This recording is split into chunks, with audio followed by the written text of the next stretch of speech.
Hello and welcome to today's webinar presented by Líbilo software. Today we'll be working in our structural analysis and design software, RFEM.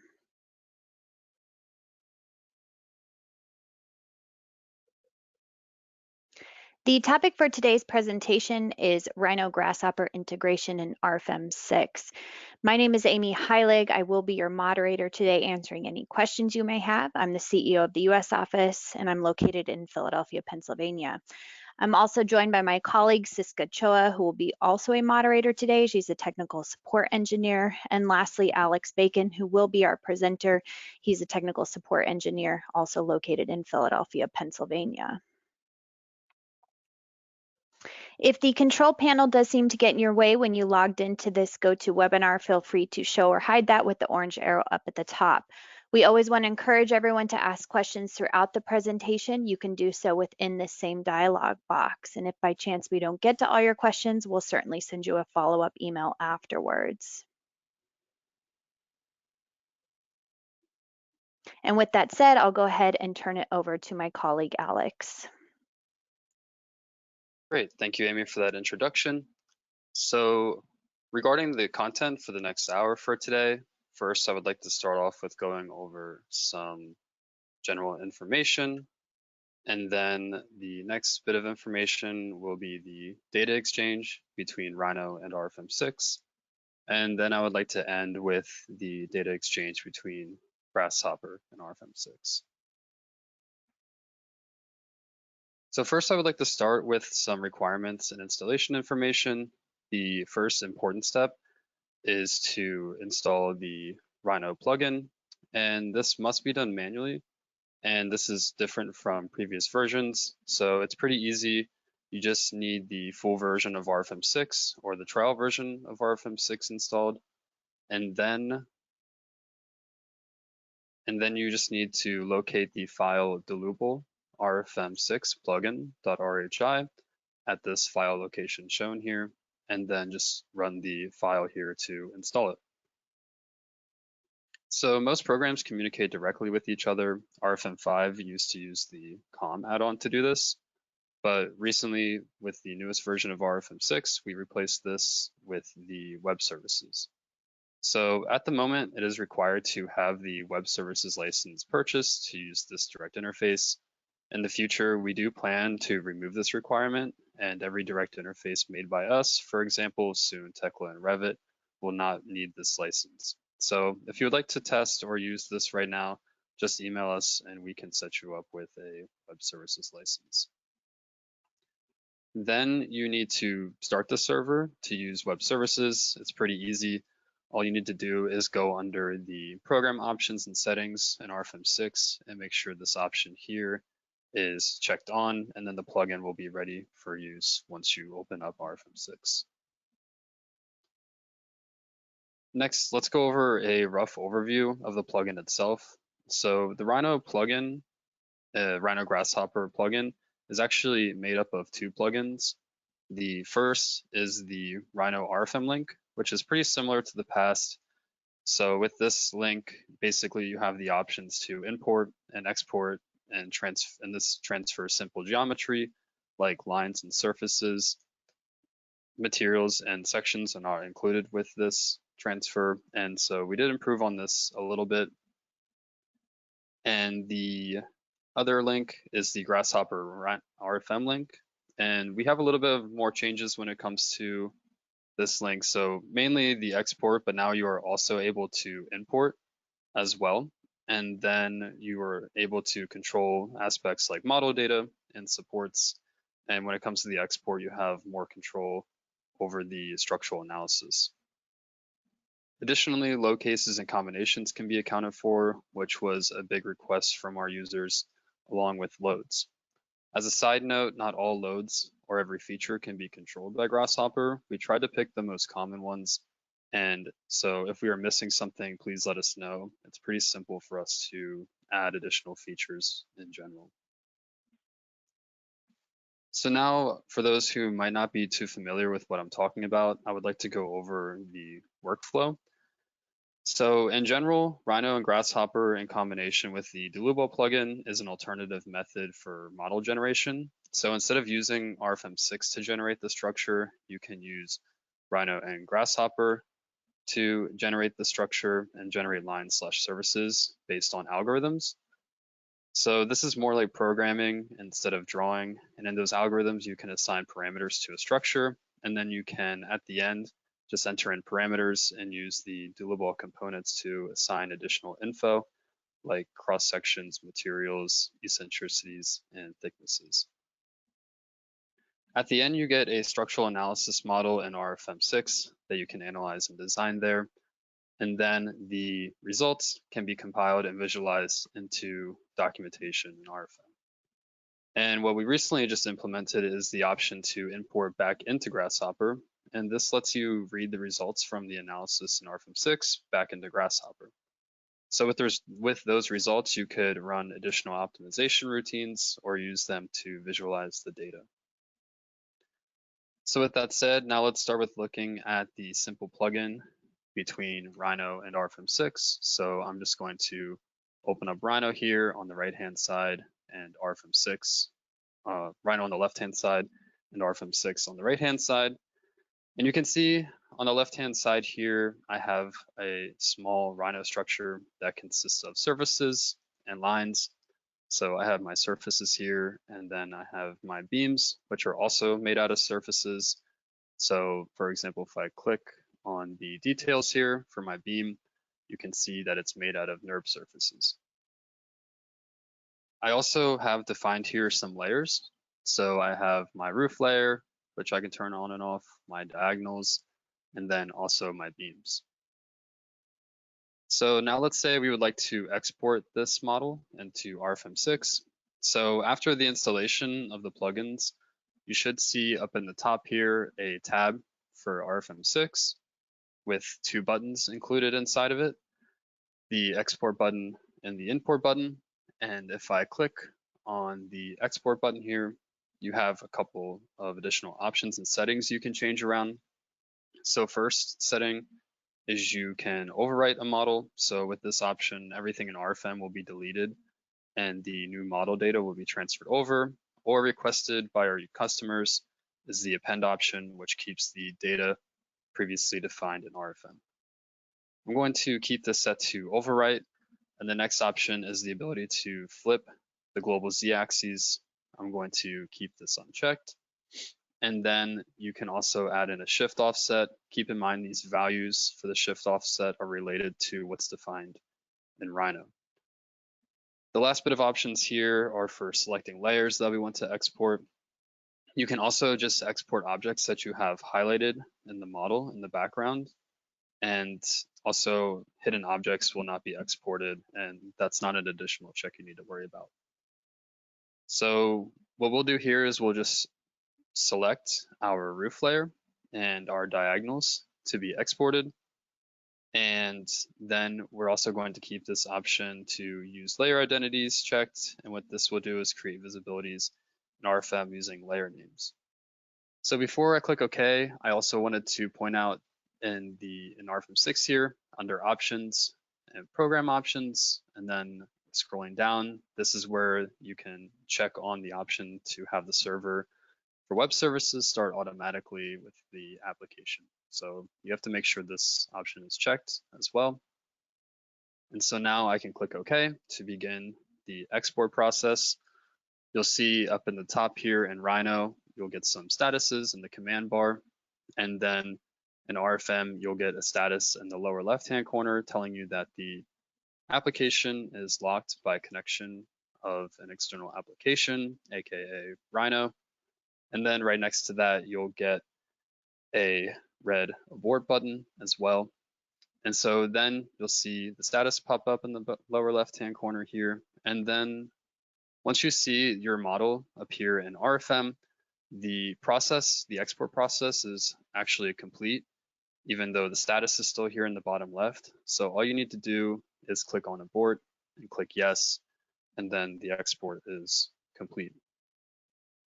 So you can see here I have my roof layer, my roof surfaces, and my diagonals.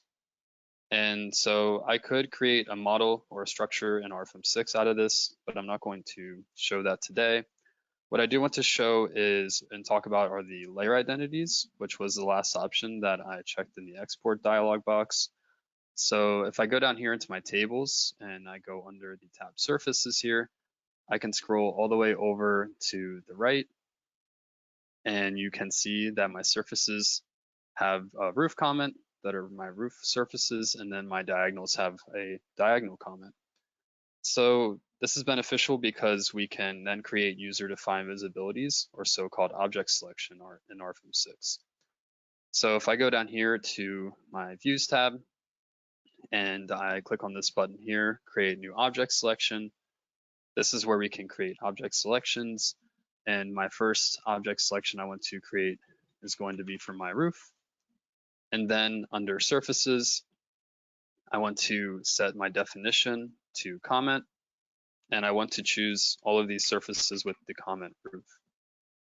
Now I can make a copy of this, and I can name this copy diagonals, and then I want to select all the surfaces with the comment diagonals.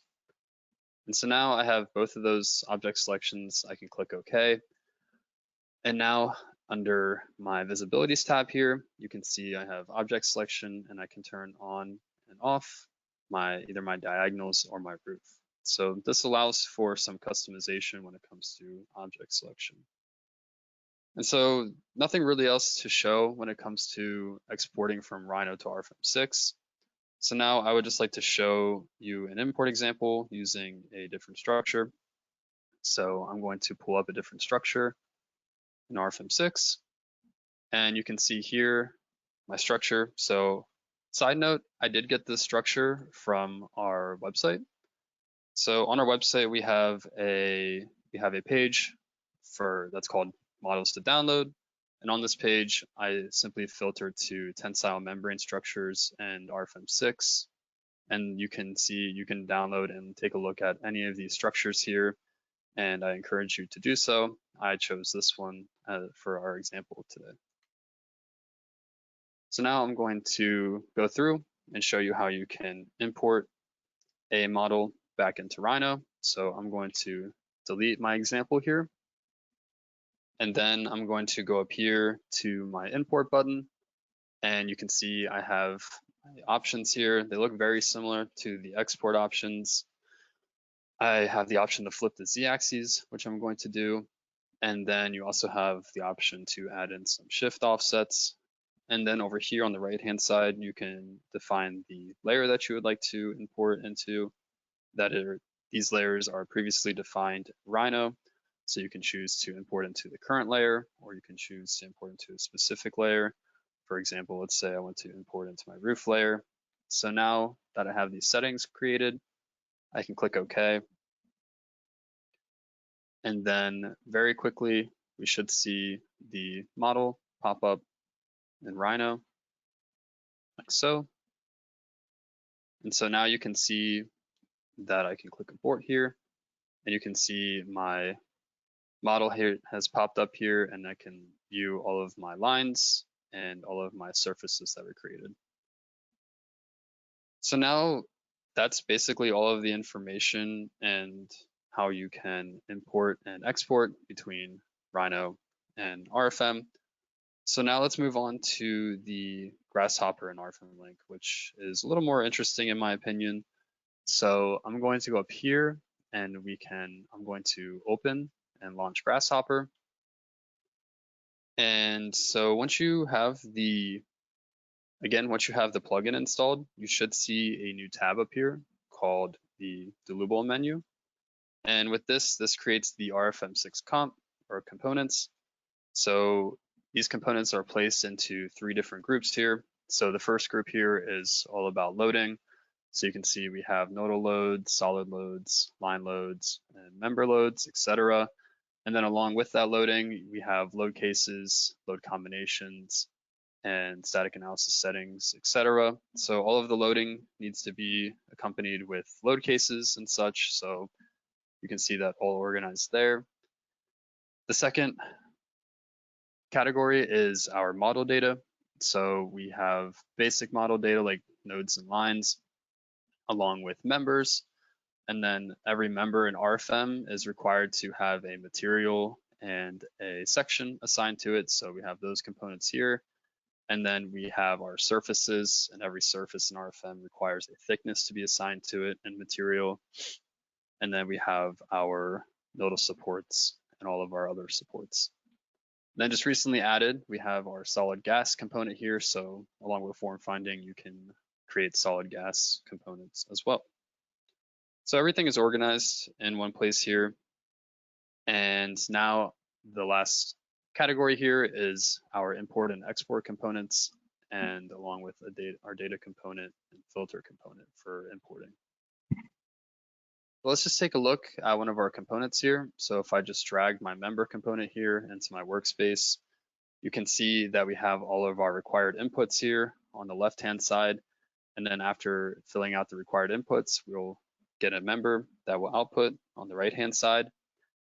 And you can also see we have a button here to expand the component, and then this will allow us and give us more options. So we have additional options here for defining other elements in our member. And then you can see down here that this component is set to assemble by default, but in case we ever get an RFEM member imported into Grasshopper, we can also set this component to extract. So we can plug in a member and extract this information as well. So now I would like to use some of these components today. And so now then you can get a feeling for the logic and how they work. So I'm just going to delete this component. And to save some time, I'm going to open a predefined example that I have created previously. So you can see here that I have all of my components organized into groups. So this first group here is my Grasshopper geometry. And basically in this first group, this contains the algorithm that creates the structure, which I will show soon. And then I have separate groups here for my RFEM data, following my load combinations and load cases here in my third group. The fourth group here is both of my surface and member loading. And then the last group here contains my final export components.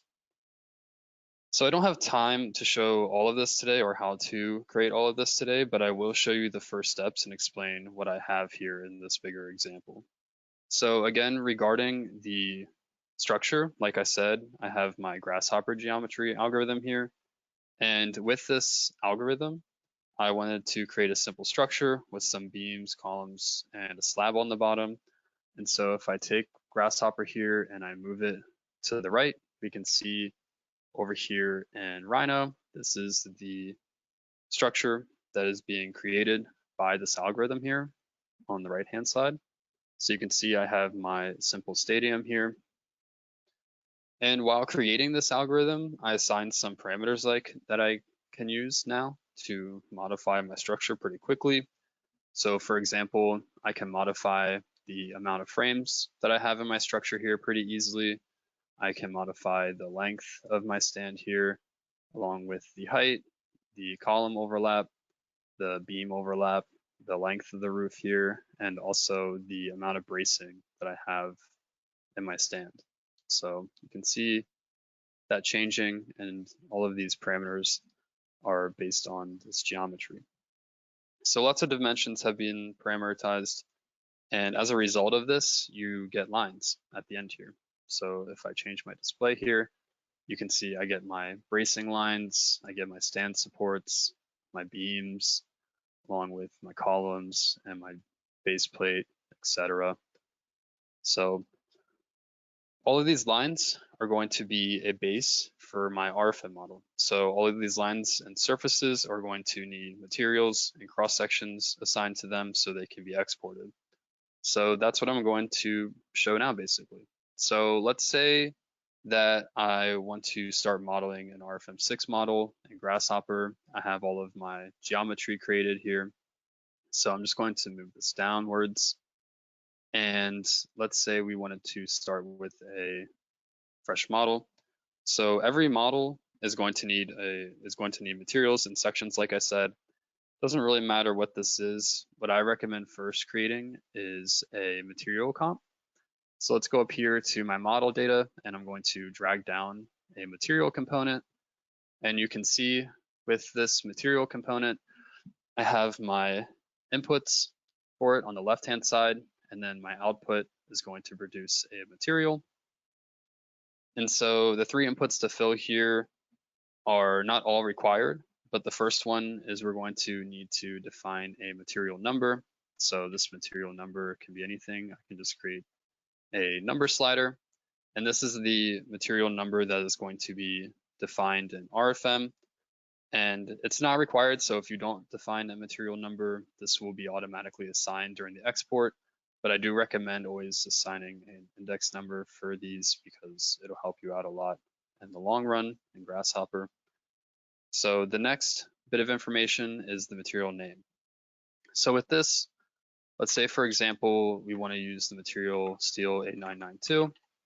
So you could simply use a text input for this, and I could connect this, and you could enter in the material name, but it's a little bit more complicated because you have to mention the standard as well. So for steel 8992, I would also have to type in the ASC 360, 16. And so this really isn't the best solution when it comes to entering materials. If you have to do a lot of them, this can be tedious. And we've been asked to include a material database, but this really isn't the best idea since we're an international company and we have customers all over the world, which will then include materials from different countries. And so this would be a little more complex. So the best way to do this, we think, is for each user to create their own mini material library, like I did here.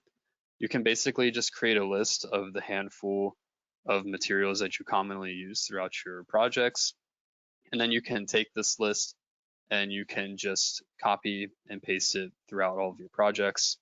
And it's pretty simple to do. You can see I just have a list of 2 materials here, steel 8992 and a concrete material. And so this is what I recommend doing. And so now what I can do is I can take this list here and I can create a list item component pretty easily, like so. And then if I want to, let's say, choose a material from this list, all I need to do is connect the list here to the first input. And then I can create a number slider and connect that to my index input here. And so let's say I want to choose steel A992. I can just slide this to 0. And now I'm going to choose steel A992. And you can see this if I connect a panel here, that steel A992 is being produced out of this list item component. And so now all we need to do is simply just connect this component to our material here. So pretty easy. This is the best solution for creating your materials. And so now anytime you want to create an additional material, this will be our steel material. And I can take this and highlight all of this and make a copy of it, drag it downwards. And now let's say I want my second material here to be a concrete material. I can slide this index number over to 1, and now this will produce a concrete material. So now let's say we want to create some beams. So for a beam, we're going to need a cross section. So I'm going to go up here and grab a cross section component. And so now you could simply just enter well, first we want to create a index number. So every section in RFEM has also an index number assigned to it. And then again, similar to the material, we could just enter a text name for this, or you can create a list like I did for my materials. So here you can see I created a list of different sections here. For this section, for example, we're going to want to use a W21 by 73.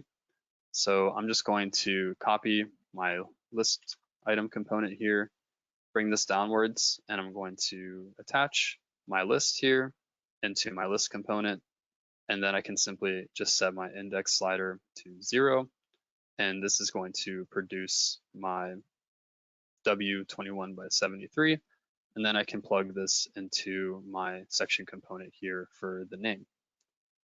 Now in RFEM, like I've mentioned before, a section always needs a material, so that's why you're seeing this material number here again. You can enter in a material by either entering in an index number, so you could take a number slider and connect this to here and just choose the number material that you have, or you can simply link the material directly if you have a number input for these. So we're going to want to change this. So here's our material 2 and material 1. And we're going to want to connect our steel material to our section component here. And so now this section is going to use our steel material. And then the rest of this info isn't really required. We don't need to worry about the angle or the comment. So now we have our section and we have our material, we can create our member component. So I'm going to drag down our member component here. And so you can see, again, the inputs for our member component. This first bit of information is going to be our Grasshopper line input. So our member is going to be based on the lines from Grasshopper that I previously defined. So if I change this, we can take our beam lines here and we can simply hold and shift and drag them into our section component, like so. And now the next bit of information is to assign member numbers. So this isn't required, but I'm going to do it anyway because it's going to help me a lot later on. So I recommend assigning member numbers. To do this, the first option is you could just create a panel like so. And then in this panel, you could define all of your member numbers in a list like so. And then you could connect this to your member and those will be your member numbers. But the problem when it comes to this is that you're going to need one ID for each line because from each line we create one member. So we have about 32 lines from our geometry over here. So manually creating 32 list numbers in here isn't really the best idea. And also the bigger issue is that this model is parametric. And so I would have to rework this list every single time my model changes over here whenever I change my model parameters. So the better option is to delete this, and the better option is to use a series component.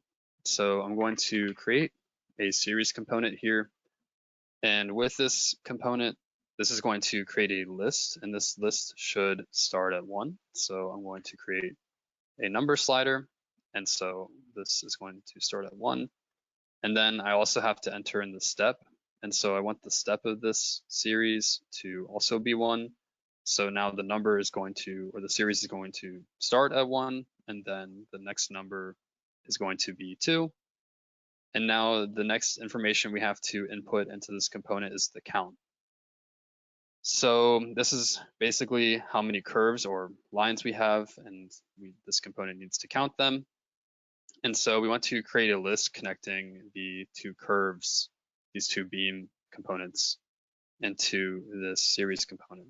So if I create a panel, a text box, and I connect my beams into this text box, you can see that at the moment, based off of my parameters, I have 35 lines, it looks like. Well, actually, it's 36 lines because this list starts at 0. So we have 36 line curves that we need to take into account for this count here. And so what you can do is create what's called a last item index. And I can connect my beams into this last index or last index component. And so now I will have my 35 lines in here with that list, but it's actually 36 since the list starts at 0. So we need to add 1 to this component. So I'm going to create an addition component, adding 1, and now we can use this as our count for our series here. So now with this count, I can connect this series into my member numbers for my member component. And then just to test, we should see from the series component, if I create a panel here and I connect it, we should see 36 lines that are, or 36 lines that are counted here. So you can see at the bottom of my list here, there's 36, so perfect. We can use this for our count. And now this, I know this looks difficult, but it's really not too bad when you get it down. And the benefit of this is it's parametric. So when I change the number of frames in my model over here, the list for the members is going to, for the member numbers is also going to change. So I don't have to worry about that. Now the rest of the information in our member component. So we have the member distribution that we need to assign. So we can set this using a value list. So I'm going to create a value list and connect this to my distribution here. And so you see we have a list of member distributions we can choose from. I'm going to choose uniform. And then the section start. So we need to define our section start, which is going to be our cross section. So you can assign the section start using a number slider, or you can also define the, if you've defined the section number up here in the section component, then we can simply take this component and connect this to the section start. But that's only if you have assigned a section number to the section component. So now that the next bit of information is the section end. This is only really useful if we've defined a linear section distribution.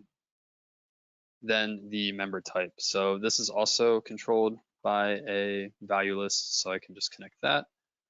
And you can see in this value list here, we have a long list of different member types.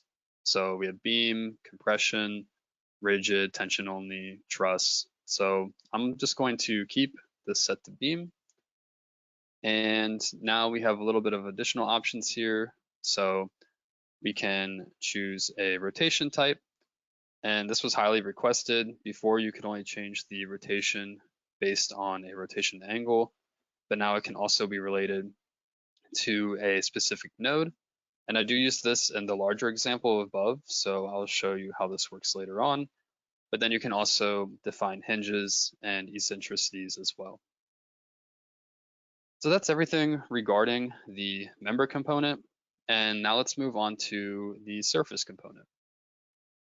So I'm going to go up here and I'm going to drag down a surface component.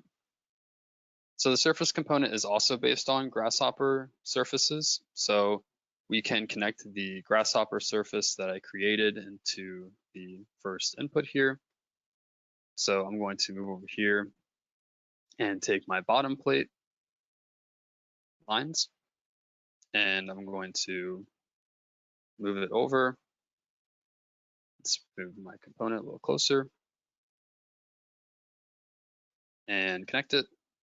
And so now we have our Grasshopper surface used as our base for our surface component. Next, we want to create an index number. So this can just be 1, and I'm going to plug that in. And then we just need to define the thickness number. So material and thicknesses aren't defined directly onto a surface. We have to assign a thickness number or a thickness component to the surface. So I'm going to go up here and create a thickness component. So with this thickness component, we first need to define a number.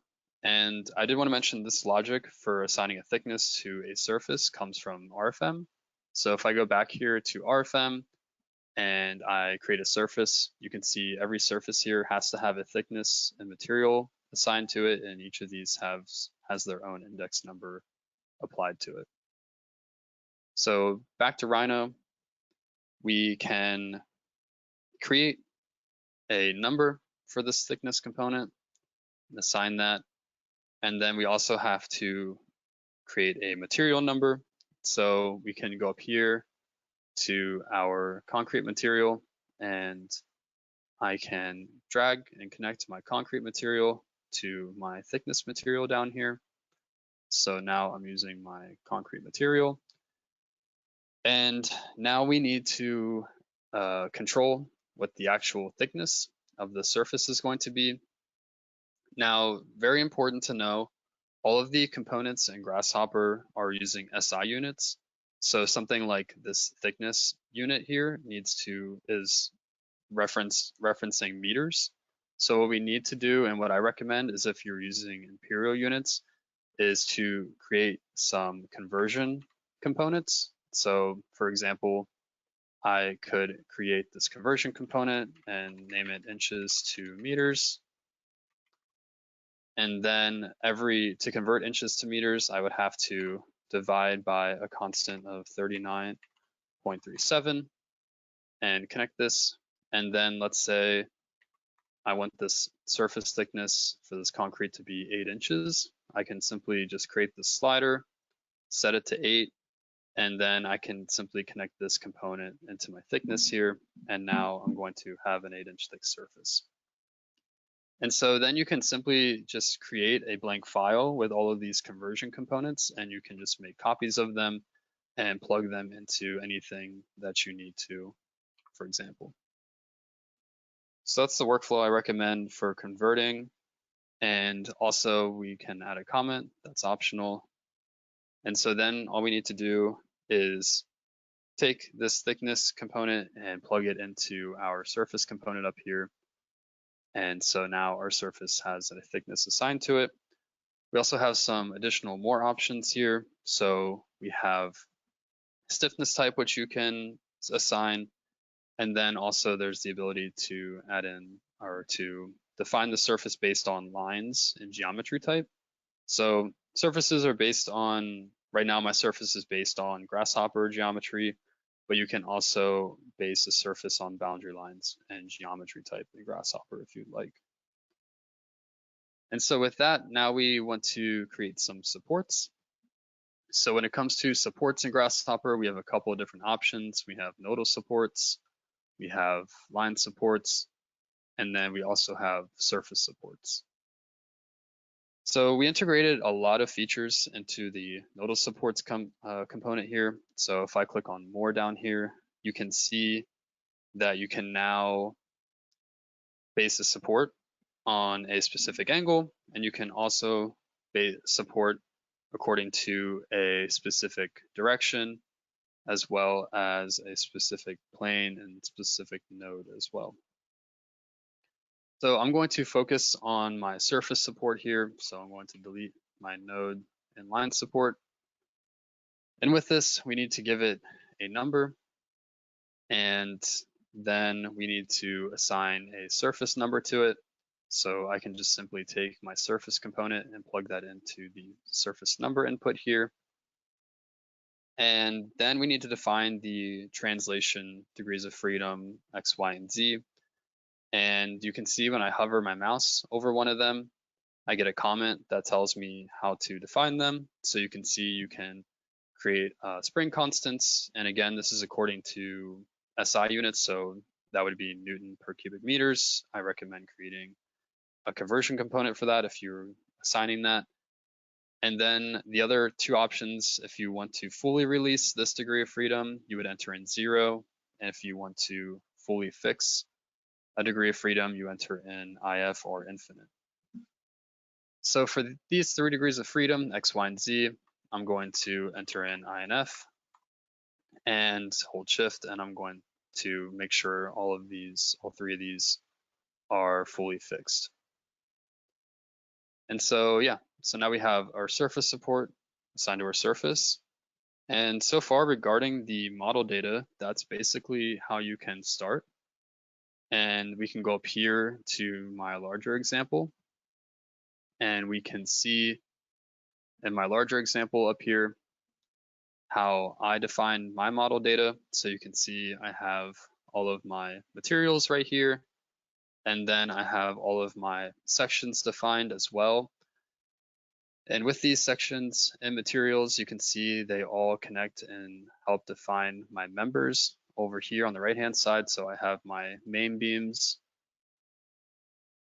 I have my columns, my grandstand bracing, my supports, cables.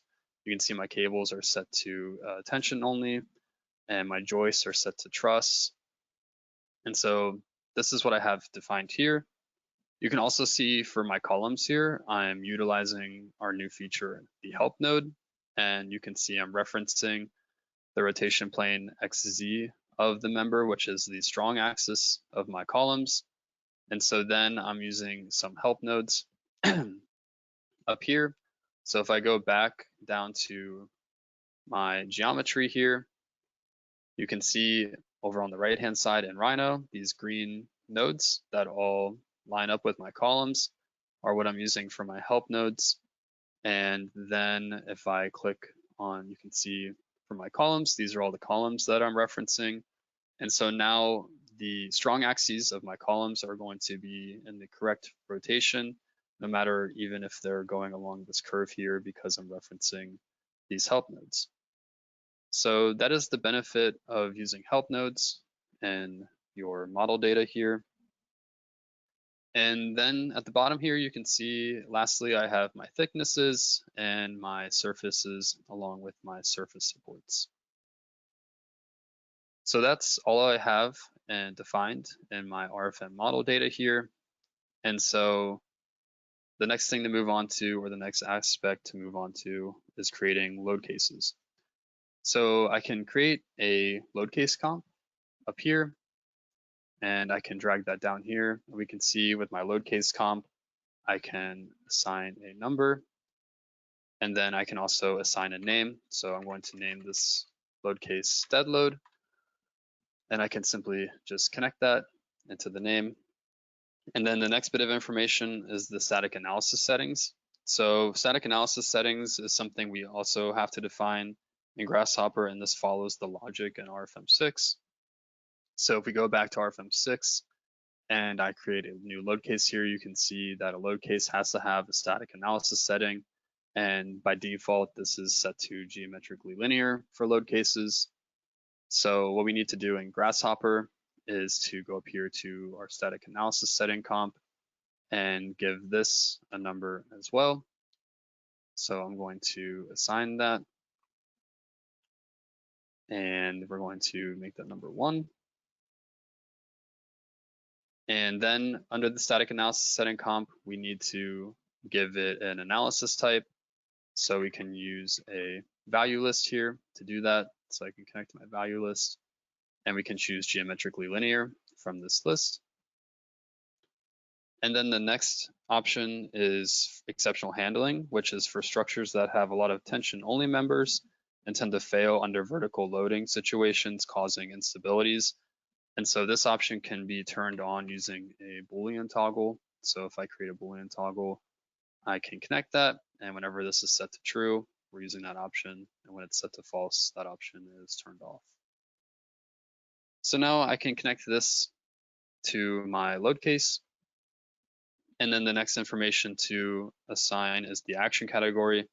And this action category is linked to the code that you're using. So for example, if you're using the ASC 7, for example, this is going to be defined in the base data back in RFEM, which you can see under standards here. So I'm using the ASC 7 for this example. Back in Rhino, we can create that comp to create action categories. So this is the action category component, and this is where we can define our standard. So we can choose the ASC 7.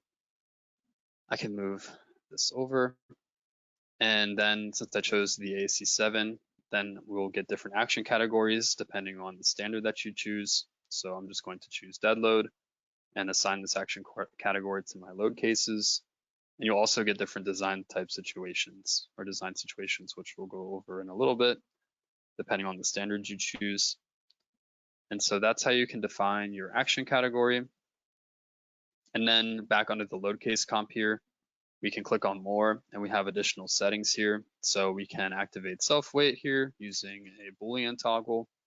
So I'm going to connect that and set that to true. So for our deadload case, we have self-weight activated. And by default, this references the global Z direction and is set to a -1 factor. And so now what I can do is I can take these components and Control C and Control V them. And I'm actually going to move over all of these just so we have a little bit more space. And so with the second load case here, I can create my live load. And then I'm going to change the name here to live load, click OK, and then turn my self-weight off. And then I want to choose the ASC7 and I'm going to choose live load. So now I have my first load case and my second load case. And now we need to go over load combinations. So when it comes to load combinations, I can just drag down here a load combination component, and we need to define a number, or actually the load case number or the index number for load combinations isn't really too important because we don't use load combinations anywhere else in our information here. So it's not too important to reference. The combination name is also not too important. What we really need to focus on immediately is the design situation. So every combination in RFEM is linked to a design situation. So if I go back to RFEM and I go to my load combinations, we can see, or you can see if I have some design situations here, and I have ASD and my LRFD design situations, and I create some load combinations. A load combination is always needs to be assigned to a design situation, whether that's LRFD or ASD, and it also needs to have a static analysis setting assigned to it. And so we need to create a design situation first. So I'm going to go up here and drag down my design situation component. And so now with this design situation component, I'm going to assign a number to it. So it's going to be number 1. Again, name's not too important. Let's say this design situation is for our LRFD design situation, or load combinations. And then we need to define a type. So for the type, we can then create an action category or a design situation type using this load case classification component. So I want this to be according to the ASC7. And then I want my design situation type to be LRFD. So I'm going to move this over. And then we can connect this to our design situation component. And with this design situation component now, we can connect this to our load combination component down here for design situation. And now we have that assigned. We can also create another static analysis setting component by control and copying this over here. And so then we can set our load combinations to a second order analysis setting, connect this to our load combination component down here. And now the last information we need to assign is the items. So this is important because we need to define which load cases and factors we will be using for the combination. So what we can do here is first we need to create a load combination items component by typing that in and getting our load combination items component here. And with this one, we have to define the load case numbers and then the factors. So we can easily just create a panel, a text panel here, set this to multi-line data, and then type, so we're going to be using or referencing our load case 1 and load case 2. So we can connect that into our load case number. And then we need the corresponding factors. So again, we can create a panel here and enter in our factors. So let's say for our first load case, we just want that to be have a factor of 1.35. And then our second load case will have a factor of 1.5. And then we can plug this into our load combination items component. And so it'll take that information and then we can plug it into our load combination for our items. So that's how you can create load cases and load combinations. And we again, we can go over this in my larger example up here. So up here, you can see I have both my static analysis settings activated, and then I have my action categories for my load cases on the right-hand side here. And then down here, we have our design situation classifications for LRFD and ASD. And then you can see here, I created two categories for my LRFD combinations for my load cases and my ASD combinations. So with these text panels, I'm basically just combining multiple panels for multiple load combinations. And then I'm using this entwine component to combine all of them. And then the same thing down here, I have my factors that are going to correspond to those load cases up here. And then I combine them. And then again, I'm using my load combination items component and then plugging that into my load combination component. And doing this basically just saves you time from having to create multiple or a lot of load combination components here. And you can also use text boxes to assign the design situations as well. So that is how you can create load combinations. Lastly, the last bit of information we need to go through is how to create loads. So we have our loads up here. We have nodal loads, we have our line loads, member loads, etc. And we can create, let's say we want to create a member load component. And so with this, again, for this one, it's actually optional to define an index number, but we do need to assign a load case number. So basically I can just take one of my load cases here, like my live load, and assign that to my member component. And then we also need to assign member numbers. And so this is why it's good to assign numbers to members, because then we can just simply take our member load component here and we can connect it to our member load component. We can take our member component here, since we assigned those member numbers, and connect it to our loading component here. And so now we don't have to worry about assigning member numbers to this, which keeps it pretty easy. Then we need to assign a load type, and this is controlled by a value list.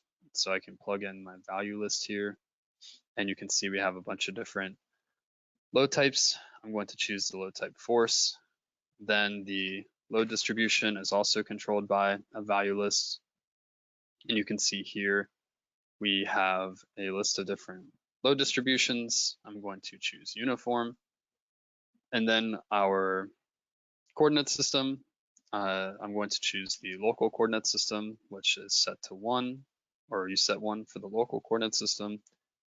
And then the load distribution also is controlled by a value list. So I can connect that, and I want to choose the global true Z direction for the distribution. And then lastly is the load magnitude, which again, you can see is newtons per meter. So keep that in mind. If you want to create a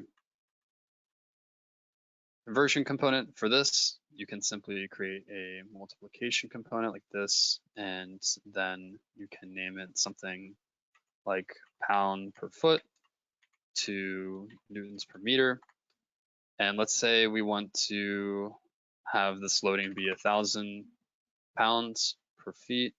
So I'll just type that in there. And then to convert from pound to foot to newton per meter, it would have to be a constant of 1.36, like that. And we can connect that, and then we can connect that to our magnitude here.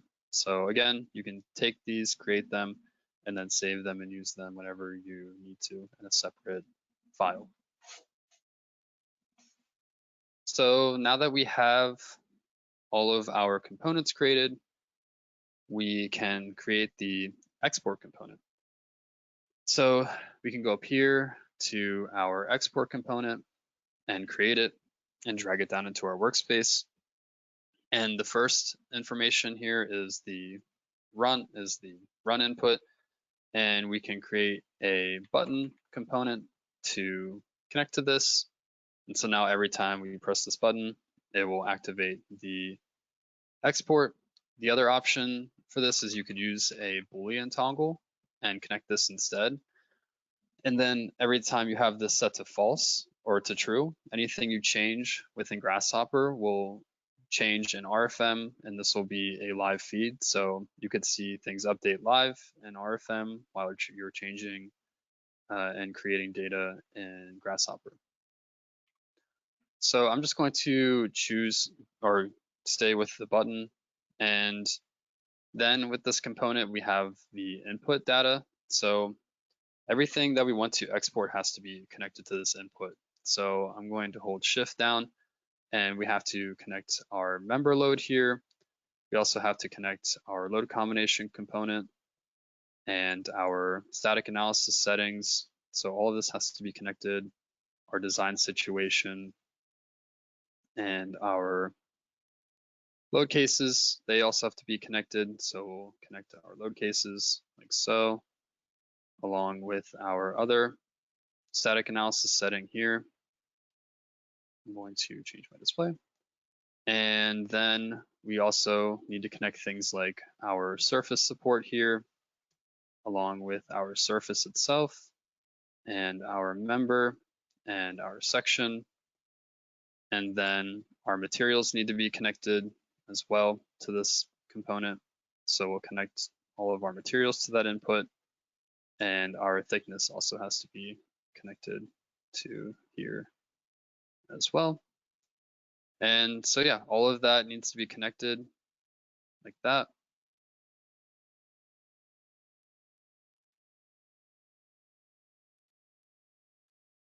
And once you have that connected, then you can also go through some additional options when it comes to the export. So we can also click on additional here. And so we can also control the units via a value list. Now this is only the units for the dimensions of the actual geometry. So you can control that here and how that's exported into RFEM. You can also flip the z-axis using a Boolean toggle. So you can flip the z-axis if you'd like as well.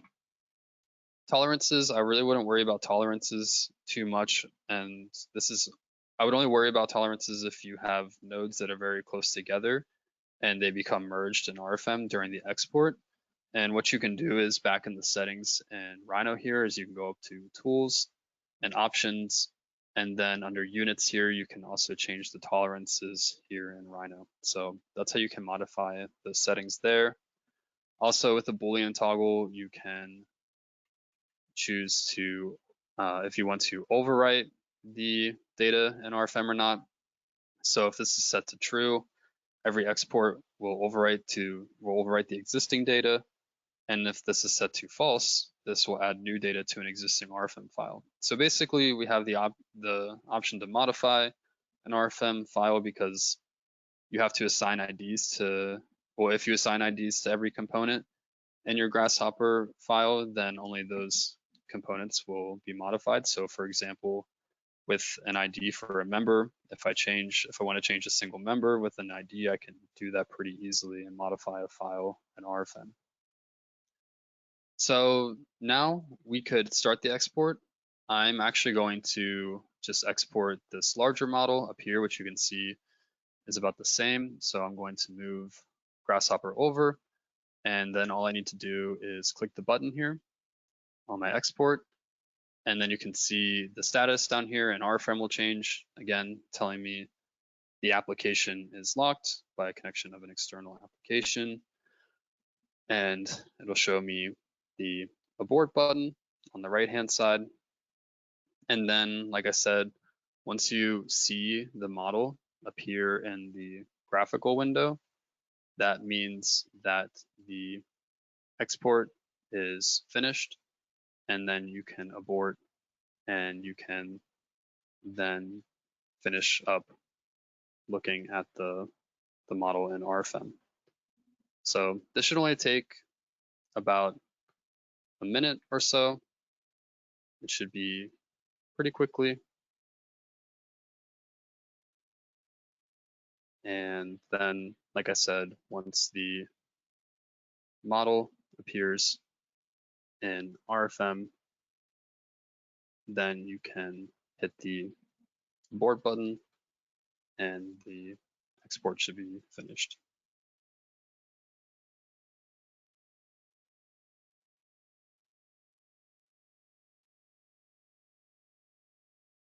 And so let's try hitting abort and trying this one more time.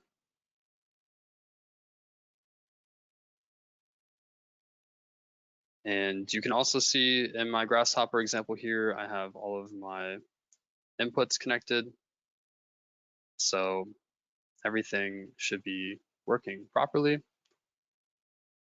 And all of my geometry is defined.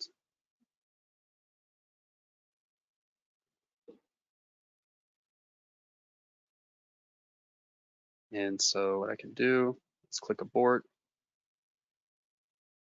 And we can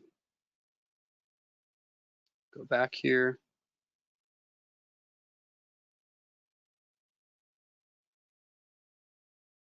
And then, there we go. So now, looks like I was just zoomed in too close. We have the geometry all defined here and the model imported. And up at the top here, you can see I have all of my flow cases defined along with my load combinations and design situations. All of my materials are imported along with my sections and thicknesses and surfaces. And yeah, so this is how you can import in a Grasshopper model into RFEM 6. And you can also, last thing I wanted to show was the loading as well. So all of my loading is properly applied here. And so the last thing I want to do is now I'm going to hop back to the PowerPoint. And the last slide I wanted to go over, and the last bit of information before handing the reins back off to Amy, is some future developments. So we do have some future developments, more short-term developments that should be implemented actually pretty soon, is we've created a component that allows you to apply loads to the perimeter of an opening in a surface. So that component should be added pretty soon into Grasshopper and is pretty useful for adding, like I said, loads to the perimeters of opening and surfaces. And then we're also adding the option to be able to rotate lines using a help node. So this is similar to what I did back in my example with members, but now this option will also be, you'll also be able to use this with lines as well. And then some more long-term future development goals. I mean, in general, we strive to extend / add new features related to just models, our model and load data in general. We also wanted to add in the feature to be able to start the calculation in RFEM 6 via Grasshopper. And along with this, we wanted to be able to also read the RFEM 6 results back into Grasshopper when you are importing back from RFEM into Grasshopper. And then lastly, we want to add in the ability to display the outlines of members when it comes to importing in members from RFEM 6 back into Rhino / Grasshopper. Currently, we can only show the lines. So this is something that one of our goals to do. And with that said, I'd like to hand back the reins to Amy so she can conclude the webinar for today. Perfect. Thanks, Alex. So we know that's quite a bit of information. We did record this presentation today and we will put it up on our website. You can find that recording along with the PowerPoint and additional Rhino and Grasshopper models on the same webpage that you registered for this webinar. We will have many more upcoming webinars. You can also download a free 90-day trial version on our website to test out this integration with Rhino and Grasshopper. And if you have any questions about today's presentation, feel free to reach out to us in our Philadelphia office. You can see the contact information in the lower left-hand corner. Our phone number is 267-702-2815, and our email directly to our Philadelphia office is info-us@deluwald.com. We will have additional webinars coming up. You can register at deluwald.com under support and learning webinars. And most of you know I tend to send out a reminder email about a week before these take place. So just keep an eye out for those. PDH certificates will automatically be emailed to all participants who were here for the full presentation. That is a requirement from the states that we are pre-approved providers, that you are here for the full duration of this webinar in order to receive that PDH. So you can expect to receive that through the email that you registered for the GoToWebinar. If you did watch the webinar with a colleague or in a conference type setting and you yourself did not register for the webinar, feel free to send us an email at info-us@deluwald.com. Again, info-us@deluwald.com in order to request that PDH. And with that said, we want to thank everyone for attending today. And as always, we hope to see you at the next presentation. Thank you.